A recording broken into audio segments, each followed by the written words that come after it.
I was reading mine. Collaborative presentation number 1 by Mariah Johnston And Kennedy Stan. So first we have our mathematical example, and we have our elementary level problem, which is 5 plus 3 plus 7, and then the 3 plus 7 would equal 10, and so 5 plus 10 would equal 15. And for the adult level, we have that we are going to ask them to show proof of the theorem, the sum of two odd integers is even. First, we have the definition of an odd number. Second, we will do substitution. 3, we will do associativity and commutativity. And 4th, we will do definition of even. And then on our examples that we solved, our elementary one is 5 plus 3 plus 7 equals x. So we know 3 plus 7 equals 10. So 5 plus 10 equals 15. That means x equals 15. And for the adult level solved example, we have a proof, which is put in place of any two odd integers. So 2x plus 1 and 2y plus 1. And then we will identify the sum, which is 2x plus 1 plus 2y plus 1, which will equal 2x plus 2y plus 1 plus 1, which also will equal 2x plus 2y plus 2. And then we have our introduction and definition, and so be sure to always use clear definitions while having discussions with others. Be sure to make sure it's being taught in their own understanding. Then we also have identify all units of measurements, label axes to align the correspondence directly to the quantities in a problem. And lastly, we have calculate accuracy and efficiency, express numerical answers with a degree of precision in relation to the problem's context.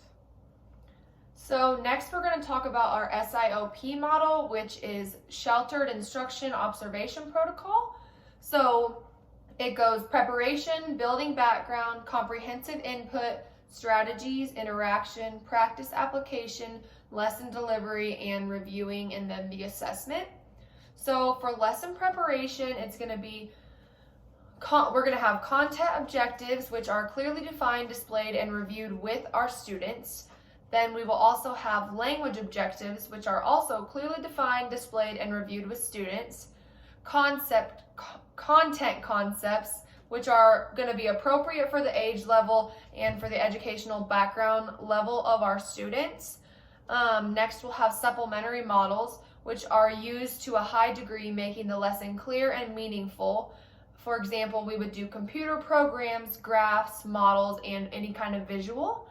Then we'll have adaptation of content, which would be a text or an assignment to all levels of students' proficiency. So we'll make it make sense to them. And then we'll do meaningful activities, which will integrate lesson concepts such as surveys, writing letters, simulations, and constructing models.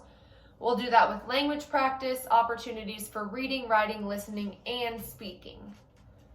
Then we have the building background, and so I'll go into depth on this. We use concepts explicitly linked to students' backgrounds and experiences so they can relate to the problem. And we also use links explicitly made between past learning and new concepts. And then we also use key vocabulary that's emphasized, for example, introduced, written, repeated, and highlighted for students to see and remember.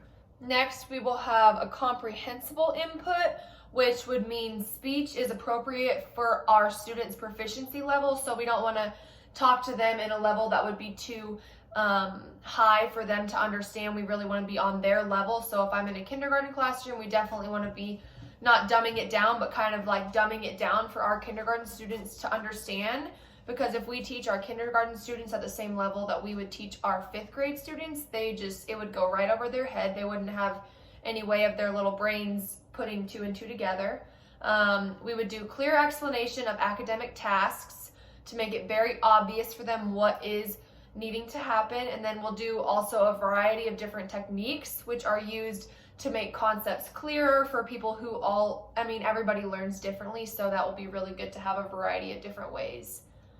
And then we move into strategies, and these are opportunities for students to learn using learning strategies. And our first one is scaffolding techniques. that consist using assisting and supporting student understanding. So think alouds. These allow students to get their thoughts out. Some might have problems writing, and so it's helpful to get them all sitting in a circle and just have a big think aloud where everyone, it's a safe environment for them to speak on their strategies. And then a variety of questions that promote higher order thinking skills. And these thinking skills are literal, analytical, and interpretive questions. And this just helps their mind wrap around bigger ideas, and so they can later on learn to understand more and more.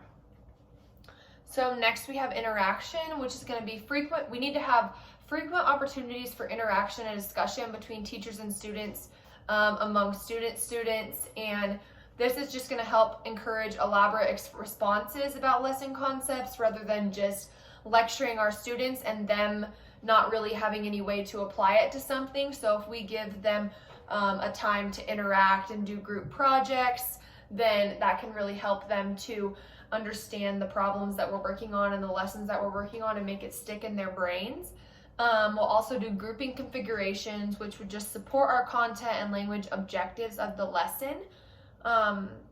Sufficient wait time for student responses needs to be consistent. We don't want to ask a question, and if the same student is raising his hand in the first 2 seconds, we don't want to be calling on him every time. We want to give our other students time to think this through, because their brains just might not work as quickly as that one student who's raising his hand in the first 2 seconds of every question being asked.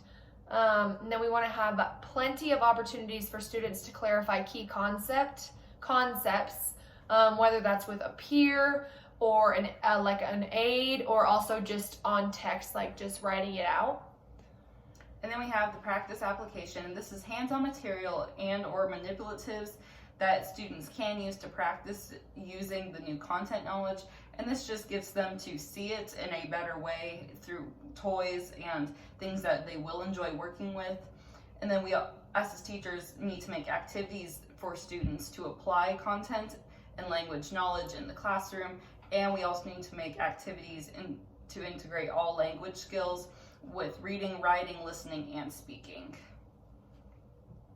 And then we have our lesson delivery, which is going to be content objectives clearly supported by lesson delivery, language objectives clearly supported by lesson delivery. We want our students engaged 90 to 100% of the period, just so they're not just off in la land, not paying attention to the lesson, and also pacing the lesson to be appropriate to students and all the different levels of ability in the classroom.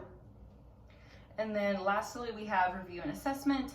And this is comprehensive review of the key vocabulary and the review of the key content concepts. And we want regular feedback to provide students on their output. And we want assessment of the students' comprehension and learning of all lesson objectives throughout the lesson. And then we have our sources, which are at the end, and that was our collaborative presentation number 1. Whoop, whoop.